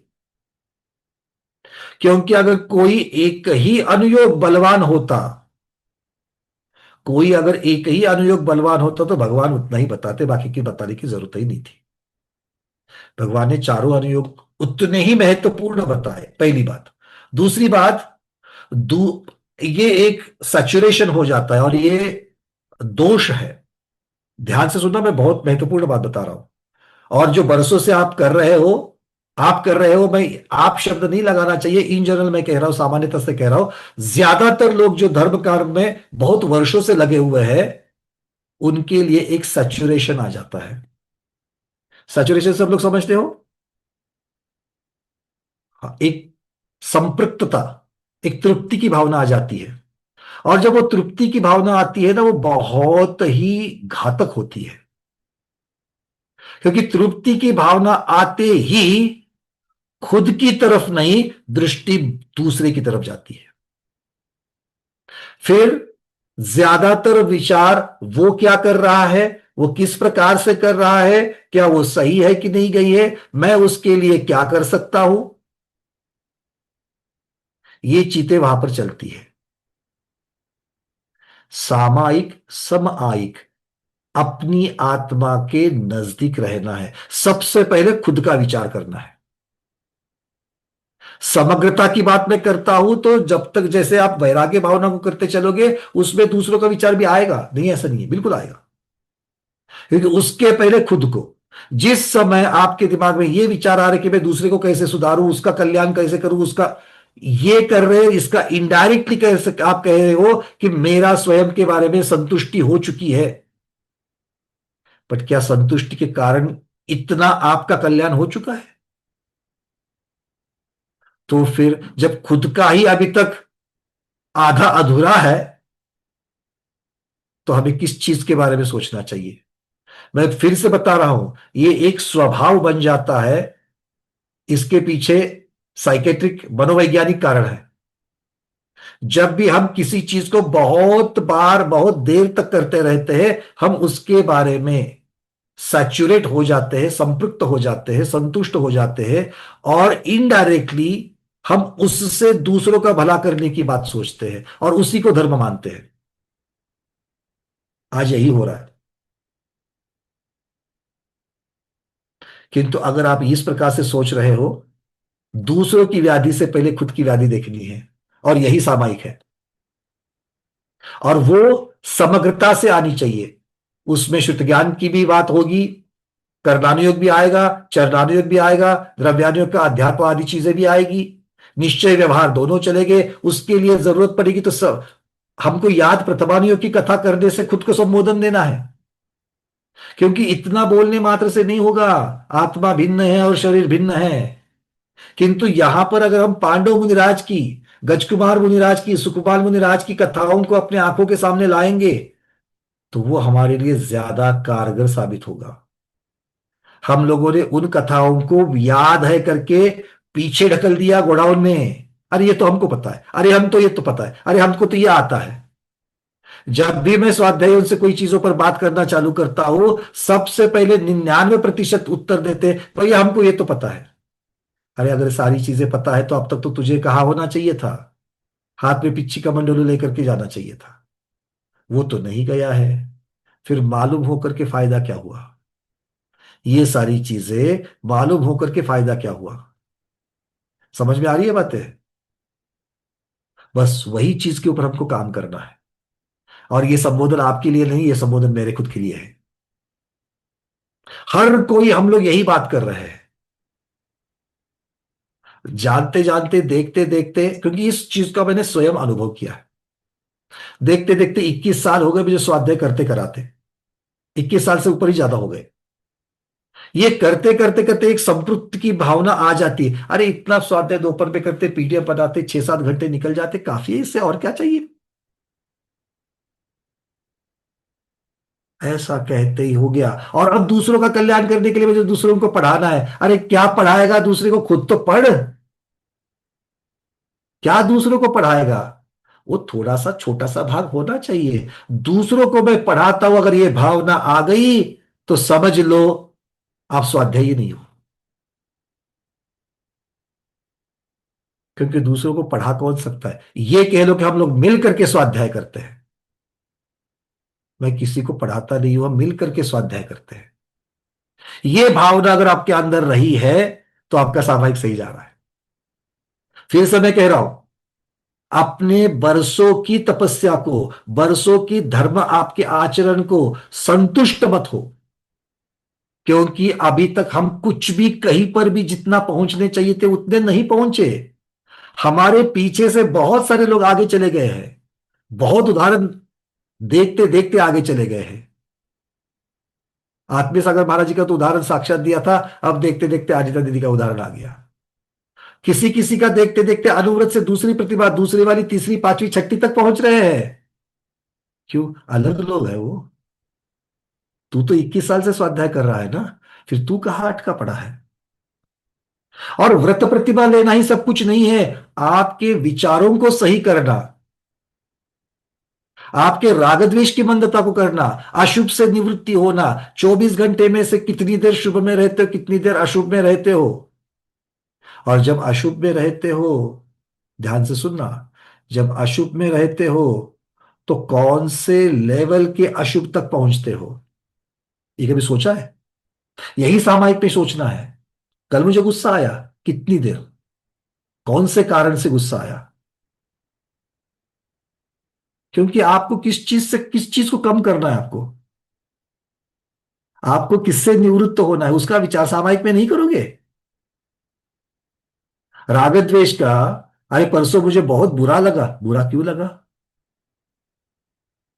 मुझे अपमान हुआ ऐसा लगा, क्यों अपमान लगा, सामने वाले ने जो भी कुछ कहा, 4 लोगों के सामने कहा, तो अगर वो बात सही थी, अगर वो सचमुच मुझ में दोष है, उसकी चर्चा सामने वाला कर रहा था, अगर सचमुच में मुझ में वो ऐब है, तो मुझे गुस्सा नहीं आना चाहिए। मेरा काम है कि उसके ऊपर मैं काम करके उससे मैं इजाद पाऊं। और अगर सचमुच में मुझे वो ऐब नहीं है, तो मुझे डरने की क्या जरूरत है। कौन मुझे कह रहा था, केवली भगवान की दिव्य ध्वनि में आया क्या कि मैं मिथ्या दृष्टि हूं, केवली भगवान की दिव्य ध्वनि में आया कि मैं पापी हूं, मैं व्यसनी हूं, नहीं ना, तो बताने वाला केवली थोड़ी था। किंतु उसके लिए निरपेक्षता से खुद की तरफ देखना जरूरी है कि क्या सचमुच में मुझ में वो व्यंग है, मुझ में वो ऐब है, मुझ में वो दोष है। अगर है तो मुझे उसके ऊपर काम करना चाहिए, उसका उपकार मानना चाहिए कि तूने मुझे बता दिया। ये चिंतन आपके ईगो को, मान कषाय को कम कर रहा है, अशुभ से निवृत्ति कर रहा है। और हर रोज इस प्रकार से करने से आप धीरे धीरे धीरे धीरे चारित्रवान बनते जाओ। बात समझ में आ रही है? क्लियर है? तो जिन जिन को दूसरों का कल्याण करने की भावना हो रही है, अच्छी बात है, बहुत अच्छी बात है। हो सकता है उससे तीर्थंकर प्रकृति का आगे चल करके बन भी हो, क्योंकि दूसरों की कल्याण चाहने वाला कौन होता है। पर तीर्थंकर सिर्फ दूसरे का कल्याण नहीं चाहते हैं, स्वयं का और फिर दूसरे का। इस बात को कभी नहीं भूलना। तो अपने कल्याण के साथ दूसरे कल्याण की भावना जरूर भाओ, पर पहले खुद तो हो जाओ। अगर मैं स्वयं अनुवृत्ति नहीं, तो मैं दूसरे को अनुव्रत की दीक्षा दे सकता हूं क्या? अगर मैं प्रतिभाधारी नहीं हूं, तो दूसरे को प्रतिभाओं का दीक्षा दे सकता हूं क्या, नियम दे सकता हूं क्या? नहीं। फिर दूसरों को मैं अगर कुछ समझाना है, तो पहले मैं समझना चाहिए कि नहीं समझना चाहिए, और उसका निर्णय कौन करेगा? हम, कि हम समझे हुए हैं? अरे थोड़ा सा, मैं तो कहता हूं कि अदृश्य बन जाओ और लोगों में घूमो, फिर पता चलेगा कि लोग हमारे बारे में क्या सोचते हैं। कुछ नहीं, कितने भी रूपवान हो, कितने भी सामर्थ्यवान हो, कितने भी स्वाध्यायी हो, कितने बड़े बड़े प्रवचन ठोकते हो, कोई नहीं। पीछे, पीठ पीछे आपके बारे में जो भावनाएं लोगों के मन में बची है, वही आपको बताती है कि आप क्या कर रहे हो, खुद को ठग रहे हो कि क्या कर रहे हो। भाई बातें समझ में आ रही है? सामायिक की बातें कर रहा हूं, ये बहुत महत्वपूर्ण है, क्योंकि ये वैराग्य से जुड़ा हुआ विषय है। आचार्य भगवान यहां पर कह रहे हैं कि अनित्य चीज को नित्य मान करके चलना, अनित्य चीज को नित्य मान करके चलना, ये मोह का प्रताप है, और इससे बड़ी मूर्खता कुछ भी नहीं है। क्लियर है? अब इस 21 नंबर की गाथा को हम देखते कि स्वामी शुभचंद्र महाराज किस तरीके से कह रहे हैं। उसकी छाया पहले संस्कृत गाथा की। जलबुद्धुद सदृशम धन यौवन जीवतमपि पश्यन्तः मन्यन्ते तथापि नित्यमति बलिष्ठम मोह महात्म्यम तो भी तथापि मनुते जानन्ति किम धन यौवन जीवितमपि। तो भी तथापि मनुति जानन्ति, मनुष्य जानता है किसको? धन, यौवन और जीवित को। कैसे जानता है? नित्यम शाश्वतम कीदृक्षा संतः प्रेक्षमाना अवलोकयन्ते, दूसरों को देखते हुए। किम धन यौवन जीवितम, किस प्रकार जानता है? धन यौवन जीवितम जल बुद्धुद सदृशम, जल के बुड़बुड़े के समान जानता है। किसको जानता है? धन, यौवन और जीवित को।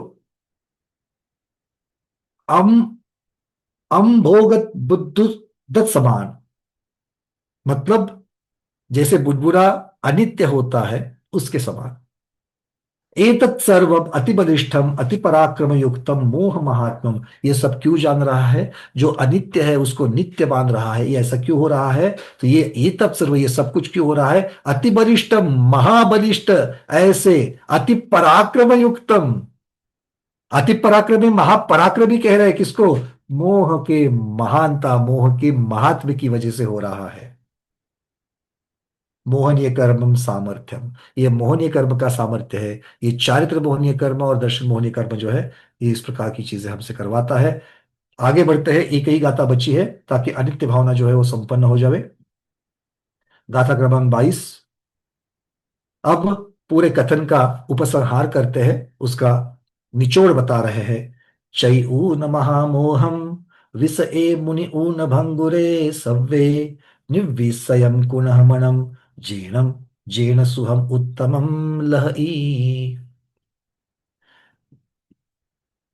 हे भव्य त्यागो मोह जानो विषय सुख नश्वर सदा, मन को करो विरहित विषय से पाओ उत्तम सुख सदा।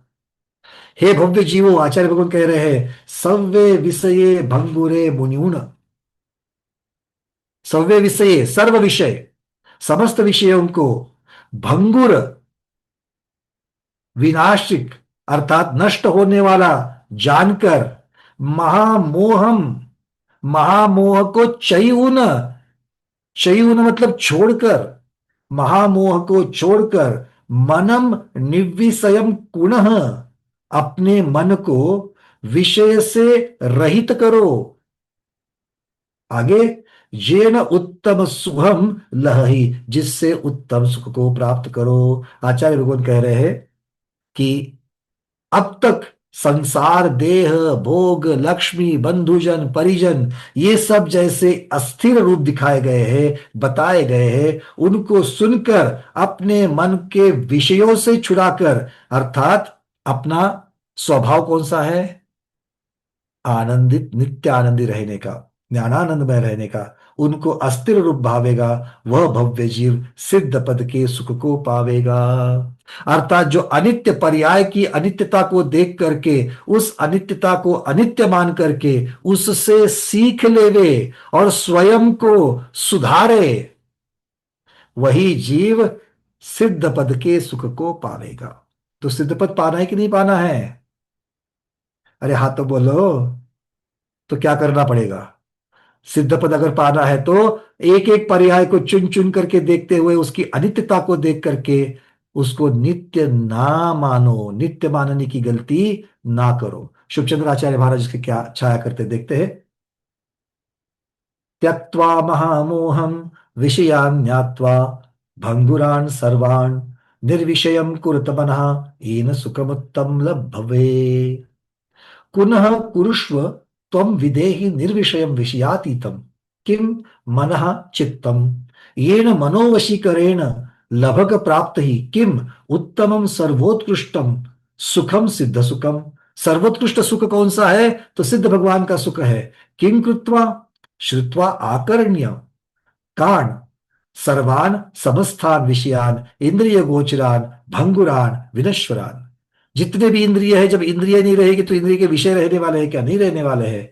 चयून छोड़ दो, त्यक्तवा विधा विहाय कम, क्यों? महामोहम महान समर्थ, महामोह जो है वो महान सामर्थ्यशाली है। सचासो मोहश्च ममत्व परिणाम माहपम महात्म्यम।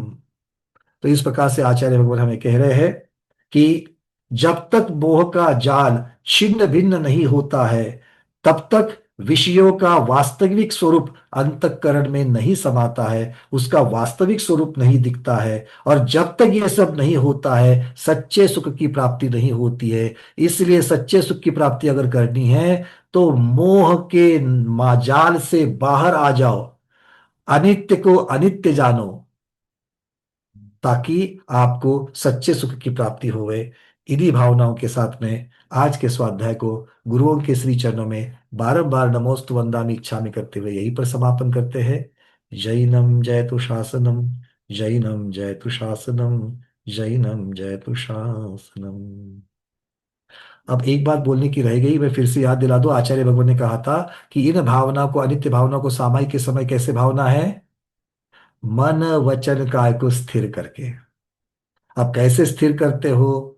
बीच में कोई अवधान, अनुकूल परिस्थिति है तो स्थिर करोगे, प्रतिकूल परिस्थिति जब आती है तो प्रतिकूल में भी कैसे स्थिर करना है, इसका स्वाध्याय, इसका अभ्यास स्वाध्याय में होना चाहिए। जब बाकी के परिजन देखेंगे कि आप स्वाध्याय में बैठते हुए कितना भी आपको पुकार लगाया जाए, आप टस का बस नहीं होते हो, जब तक अपना चिंतन पूरा नहीं होता है वो कल से आपको पुकारना बंद कर देंगे। अरे रुक जाओ, स्वाध्याय में है, अरे रुक जाओ, सामायिक में है। हाँ या ना? बिल्कुल।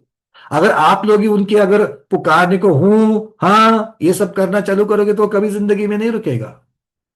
तो मन वचन काय को स्थिर करना है प्रतिकूल परिस्थिति में भी। और कब कब करना है? कब कब करना है? नित्यम, नित्य करना है। नित्य मतलब हर रोज, हर रोज करना है। कहां पर बैठे हो? बैठे बैठे सोफा के ऊपर, बेड पर पड़े पड़े, नींद नहीं आ रही, अरे नींद नहीं आ रही बहुत अच्छी बात है, खुश हो जाओ, क्योंकि निद्रा तो मेरे गुण को घातने वाली है। निद्रा नहीं आ रही है, अनित्य भावना का चिंतन चालू कर लो, लोक भावना का चिंतन चालू कर लो, मार्गणाओं को याद कर लो। हम चिंतन करना भूल जाते हैं। हम चिंतन की आवश्यकता को अगर हम देखेंगे, हम भोजन करना भूल जाते हैं क्या? नहीं। अरे समय हो गया चलो, ऐसा क्यों नहीं कहते? चलो बैठे बैठे क्या करें? चिंतन करते हैं, सामायिक करते हैं। ठीक है, तो थोड़े में ही ले लेते कुछ प्रश्न अगर आपके हैं, जिनके प्रश्न है उतने ही हैंड रेज रखना, बाकी सब हैंड रेज निकाल देना। सुमन दीदी बोलिए।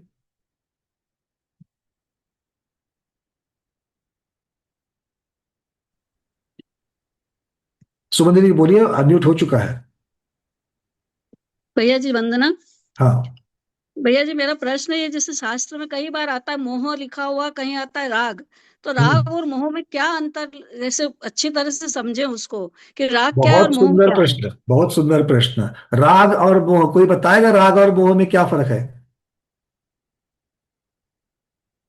राग और मोह में क्या फर्क है, कोई बताएगा? मैं उत्तर तो दूंगा इसका, बरं जरूर दूंगा। अनिता पहाड़ी दीदी। राग अपने इष्ट के प्रति आता है और मोह? और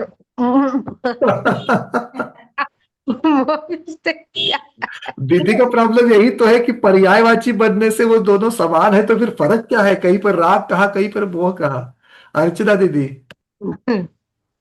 भैया मेरा तो क्वेश्चन था, लेकिन फिर भी चलो आपके राग तरफ। एक हाँ प्रीति प्रीति के रूप में होता है, और मोह जो होता है वो मतलब बहुत प्रगाढ़ होता है, उसमें उससे निवृत्ति नहीं मिलती मोह से, यदि आप खुद प्रयत्न ना करो तो राग की तीव्रता, तीव्र तीव्रतर तीव्रतम, तीव्रतम वाला हाँ राग ले लो और मोह ले लो, वो दोनों भी में फिर फर्क भी बताओ। मोह उसका। अगर आप सिर्फ डिग्री को बना रहे हो हाँ तो नहीं नहीं, ऐसा नहीं है, मतलब नहीं है। एक्यूरेसी नहीं आएगी उत्तर में, रुक जाइए थोड़ा सा। पूर्णिमा दीदी। एक जो एक वेद है वो तो चारित्र मुनि की अपेक्षा होता है, और एक होता है एक तो चारित्र मुनि की अपेक्षा होता है, और एक कसाय, उसका क्या बोलते हैं, ध्यान चल गई, यानी कि दोनों की अवस्था अलग अलग है। बिल्कुल ठीक, आपने एक बिल्कुल सही एक उत्तर तो दिया वेद की पूर्णिमा दीदी अपेक्षा ने। होता है, वेद की अपेक्षा होता है। वेद नहीं, अब देखते देखते पूछ भी मत चल रहा, रुक जाओ। चलो इसी को हिंट मान करके सब लोग सुन लीजिए, सुमन दीदी सुन लीजिए। राग जो है ये मुख्यतः से चारित्र मोहनीय कर्म का काम है, और राग जो है वो इष्ट में होता है। राग किस में होता है? इष्ट चीज में होता है। जो अनिष्ट है उसमें राग नहीं होता, जो मुझे नहीं चाहिए उसके प्रति राग नहीं होता। ठीक है, तो राग को अगर समझे तो ये चारित्र मोहनी की कषाय की अपेक्षा से इसका स्वरूप हमको दिखता है, ये कषाय स्वरूप है। और मोह जो है वो मोह में अकेले कषाय का स्वरूप नहीं है, तो आपकी सोच श्रद्धान का भी स्वरूप है। जब भी मोह की बात चलती है उसमें दर्शन मोहनी और चारित्र मोहनी दोनों इंक्लूड हो जाते हैं, दोनों की वहां पर बात चलेगी। एक हमारे श्रद्धान को, सोच को मोहित करने वाला, और जो हमारे चारित्र को अर्थात मेरे निज स्वरूप को, निज स्वभाव को मोहित करने वाला, ये दोनों है। और ये दोनों अलग अलग है। राग में सिर्फ स्वभाव को, चारित्र को मोहित करने वाली बात आ जाएगी, और मोह में दोनों आएगी, दर्शन मोहनी की अपेक्षा, चारित्र मोहनी की अपेक्षा। ठीक है। जब अकेला मोह शब्द होता है, रागम चिंचिंदी बिंबिंदी, अगर आपने पूज्य बड़ी माता जी द्वारा रचित शांति धारा अगर आपने देखी होगी, उसमें रागम चिंचिंदी बिंबिंदी, द्वेषम चिंचिंदी बिंबिंदी, और उसके बाद मोहम चिंचिंदी बिंबिंदी भी है। तीनों भी दिए गए हैं, क्रम से दिए गए हैं। आप लोग ये शांति धारा पढ़ते कि नहीं पढ़ते हो? हाँ, अभिषेक पाठ नवदेवता पूजन वाली जो छोटी किताब है उसमें दिया गया है, जम्बूद्वीप में भी है ये। तो अगर ये पढ़ते हो तो आपके मन में ये प्रश्न जरूर उठना चाहिए था कि वहां पर रागम भी है, द्वेषम भी, राग की भी चिंचिंदी बिंबिंदी, द्वेष की भी और मोह की भी, तो अलग से तीसरा मोह देने के कारण उसमें दर्शन मोहनी भी समाता है। ठीक है। एक भेद रूप वर्णन, एक अभेद रूप वर्णन, स्वरूप स्वामी, इनकी अपेक्षा से इनमें अलग अलगता की जा सकती है। सुमन दीदी नहीं क्लियर? भैया, जैसे जैसे अपन ने आपने बताया कि इष्ट के प्रति प्रेम होना वो राग हो गया, हाँ, तो अपने हमको तो सभी इष्ट लगते, जैसे किसी पोते के, वो भी पोते के प्रति प्रेम किया हमने तो वो भी राग हुआ, वही मोह हुआ, तो इनमें नहीं अंतर नहीं क्या नहीं, है? वो वहां पर जब आप मोह की चर्चा करते हो, इष्ट के प्रति राग भाव की चर्चा करते हो, तो वो राग भाव भेद रूप कथन है, और उसी को मोह करना कहना अभेद रूप कथन है। ये बात हो गई। किंतु अभेद को पूरा का पूरा भेद पर लाद देना यह सही नहीं है। ध्यान से सुनो, आयु कर्म का अर्थ सिर्फ मनुष्य आयु होता है क्या? नहीं, वो तो चारों होता है। चारों होती राग मोह है, किंतु मोह सिर्फ राग है क्या? अब बोलो। नहीं, नहीं नहीं है। है ना। तो इसीलिए राग में और मोह में फर्क कैसा है? भेद अभेद जब करेंगे, राग मोह का छोटा सा भाग है। अच्छा, राग मोह का छोटा सा भाग है। क्यों? क्योंकि मोह में द्वेष भी आता है। जब हम अनिष्ट के प्रति द्वेष करते हैं तब स्व के प्रति राग करते हैं। ध्यान से सुन लो। करेला मुझे अच्छा नहीं लगता, अगर करेला अच्छा नहीं होता तो कोई नहीं खाता उसको, किंतु बहुत सारे लोग करेले को एंजॉय करते हैं। खाया ना, हाँ, अलग अलग प्रकार की सब्जियां बना बना करके खाते हैं। इसका मतलब दोष करेले में नहीं है। तो करेले के प्रति जो द्वेष भाव है वो मेरी अपने चाहत के प्रति राग भाव है। मुझे जो इष्ट लग रहा है उसके प्रति राग भाव है, नहीं तो द्वेष भाव है। तो राग और द्वेष ये मोह के एक छोटे छोटे भाग है। और इनके साथ में अगर हम मैं हमेशा कहता हूं, एक मोहनलाल जी है। कौन है? मोहनलाल जी है। मोहनलाल जी को दो बेटे हैं। मोहनलाल जी के दो बेटे, एक दर्शन मोहनी है, दूसरा चारित्र मोहनी है। तो दर्शन मोहनी के वो बेटा काम क्या करता है? दिन भर काम क्या करता है? लोगों को भटकाना, लोगों की विपरीत धारणा बनाकर उनको भटकाना। और चारित्र मोहनी वाला क्या करता है? लोगों के चारित्र भ्रष्ट कर देता है, उनको रागी द्वेषी बना देता है। ये दो है। अब इनके भी बच्चे हैं आगे, चारित्र मोहनी के बच्चे राग और द्वेष, जो कुल मिलाकर के उनके 25 आगे हैं। मूलतः से राग द्वेष दो ही है। फिर राग के अपने 13 है बच्चे और द्वेष के 12 बच्चे हैं। बच्चे 25 ये धवला जी के अपेक्षा से मैं आपको बता रहा हूं। अगर किसको लिख के रखना है तो रखो, जो पहली बार सुन रहे हैं।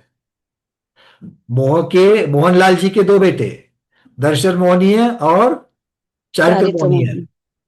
अब चारित्र मोहनी के फिर से दो बेटे,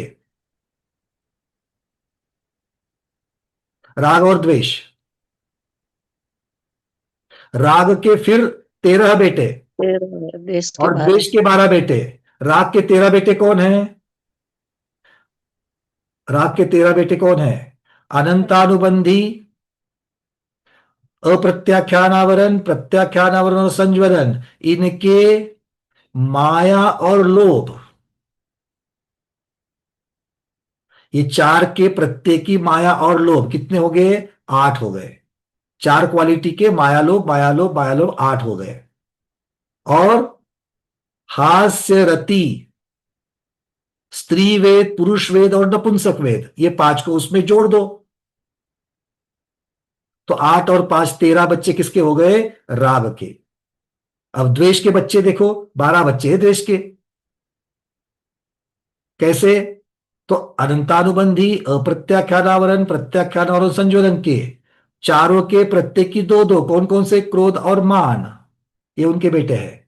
तो 4 के प्रत्येक की 2 मतलब 8 हो गए। और इसमें अरति, शोक, भय और जुगुप्सा, ये 4 बच्चे और मिला लो, तो 8 और 4 12 बच्चे हो गए। तो राग के 13, द्वेष के 12, ऐसे 25। ये 25 किसके हैं? राग द्वेष के, मतलब चारित्र मोहनीय कर्म का परिवार हो गया। और दर्शन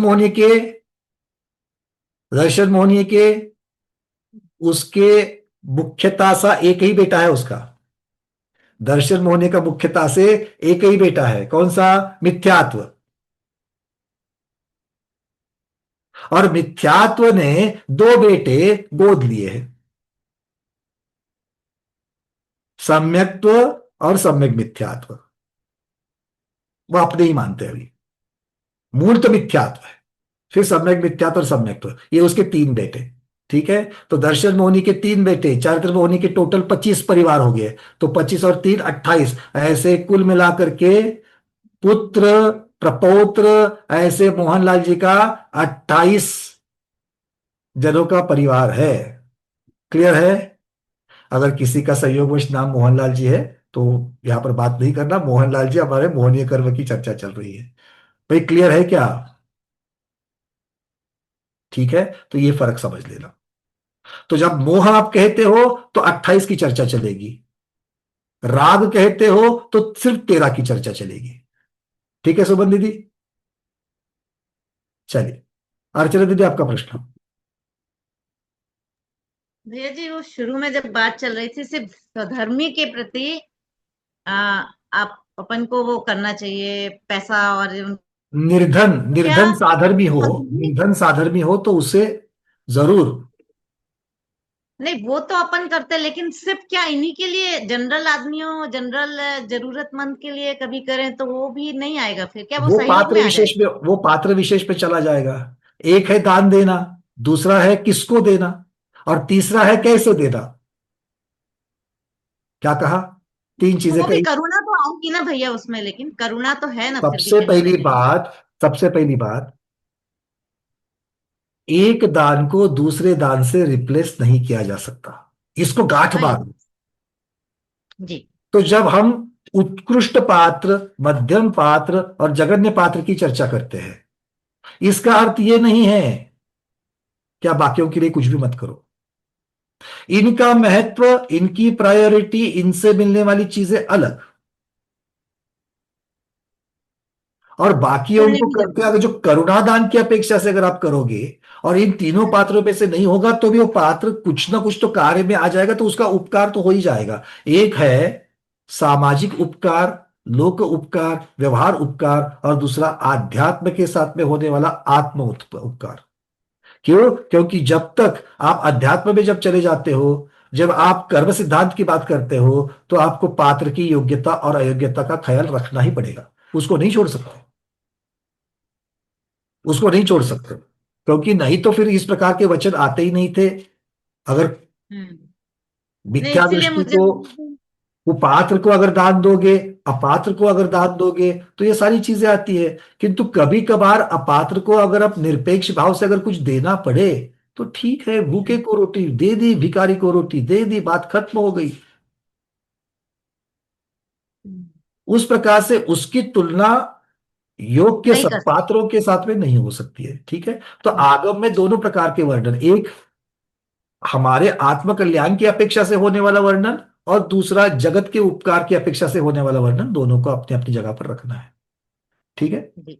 और जो कहते हैं अरे इतने सारे मंदिर बनाने से क्या होता है, पुरानी मूर्तियों का अभिषेक नहीं हो रहा है, ये नई मूर्तियां बना रहे हैं, उसकी जगह पर वो हॉस्पिटल निकाले। भैया हॉस्पिटल भी निकालना चाहिए, किंतु आप आगम के इस और सभी मूर्तियों का अभिषेक भी होना चाहिए। पुराने जो क्षेत्र है, पुराने जो मंदिर है, उनका भी जीर्णोद्धार होना चाहिए। इसका अर्थ ये नहीं होता है, हर एक की मर्यादाएं होती है कि नया मंदिर बने ही नहीं। क्योंकि सबकी लाइफ होती है ना, मुझे लाइफ अभी स्पान भी भी तो याद होता है है। मुझे अभी भी याद है, बहुत सारे लोग जब हम अयोध्या के लिए प्रचार कर रहे थे, अयोध्या के लिए, तो लोग सामने से बोलते थे अरे कितनी जगह मंदिर बनाओगे, अभी अभी तो बंगी तुंगी में बनाया है, अभी अभी तो अयोध्या में हस्तिनापुर में इतने सारे मंदिर बने हुए हैं, और फिर किस चीज के लिए चाहिए। और आज जाकर के देखो, आज वहां पर अयोध्या में सभी टोकों का उद्धार जीर्णोद्धार होकर के जिस प्रकार से वहां पर भरत स्वामी की वहां पर मूर्ति बनाई गई, जैसे वहां पर तीन लोग की रचना करके जैनिज्म का किस प्रकार का स्वरूप है ये वहां पर दिखाया गया। और अकेले भरत चक्रवर्ती मोक्षगामी नहीं थे, तो उनके 101 पुत्र भी मोक्षगामी हुए हैं, ये वहां पर डट करके जब वहां पर दिखाया जा रहा है, तो आज पूरे विश्व से जो वहां पर अजैन भी आ रहे हैं, वो उसको देख करके जैनिज्म को समझ रहे हैं। ये उसकी दूरदृष्टिता थी, ये उसकी दूरदृष्टिता थी कि ये सिर्फ रामचंद्र जी की जन्मभूमि नहीं है, रामचंद्र जी तो मोक्षगामी थे और उनकी जन्मभूमि है, ये त्रिवाद सत्य है कि तो इसके पहले हुए, करोड़ों साल पहले हुए ऋषभनाथ भगवान की भी जन्मभूमि है, ये भरत बाहुबली भगवान की भी, ब्राह्मी सुंदरी की भी जन्मभूमि है और कर्मभूमि भी है। इसको कैसे आप नकार सकते हो। और ये अगर माता जी ये सब नहीं करती तो वहां पर साधु को ठहरने के लिए अयोध्या में जगह नहीं थी। आहार वहार के तो छोड़ दो, आप साधुओं से बात कर लेना, साधु संगों से जो प्राचीन सा पुराने पुराने दीक्षित है, वो सब जगह चातुर्मास हुए हैं, अयोध्या में हुआ है क्या, उनको पूछ लो। इसी चीज को देख करके आचार्य भगवान देशभूषण महाराज जी ने 1965 में 31 फुट की प्रतिमा वहां पर आदिनाथ भगवान के, ऋषभदेव भगवान की खड़ी कर दी थी। तब की परिस्थितियां सामाजिक अलग थी, आज की तो सामाजिक परिस्थितियां और भी खराब है। जब हमारे जो है क्षेत्र वो जैनों के हाथ से छूटते जा रहे हैं, वहां पर नया क्षेत्र वहां पर था पहले से, किंतु उसका जीर्णोद्धार करके आज इस अवस्था में बन चुका है कि दुनिया को उसको नोटिस करना ही होगा। कुछ बातें माता जी थोड़ी का सी बहुत अधूरी, मतलब कुछ पॉलिटिकल चीजें होती है, उसकी वजह से रह गई, नहीं तो आज राम जन्मभूमि का इतना बड़ा जो परिसर है, उसको जो 7 दरवाजे हैं, प्रवेश द्वार है, उसमें से एक प्रवेश द्वार ऋषभदेव तीर्थंकर जन्मभूमि प्रवेश द्वार के नाम से वहां पर दिया जा रहा था। महंत जी वहां का जो है वो भी उन्होंने मान लिया था, बट थोड़ा बहुत कुछ अधूरापन रह जाता है, हमारे समाज का दुर्भाग्य कि वो चीज हो नहीं पाई, किंतु आज नहीं तो कल हो ही जाएगी। ठीक है, आज इतना ही रखते हैं। अतः अपराधिक स्वाध्याय निष्ठापन क्रियायाम शुद्ध भक्ति का आयोत्सर्गम करो में हम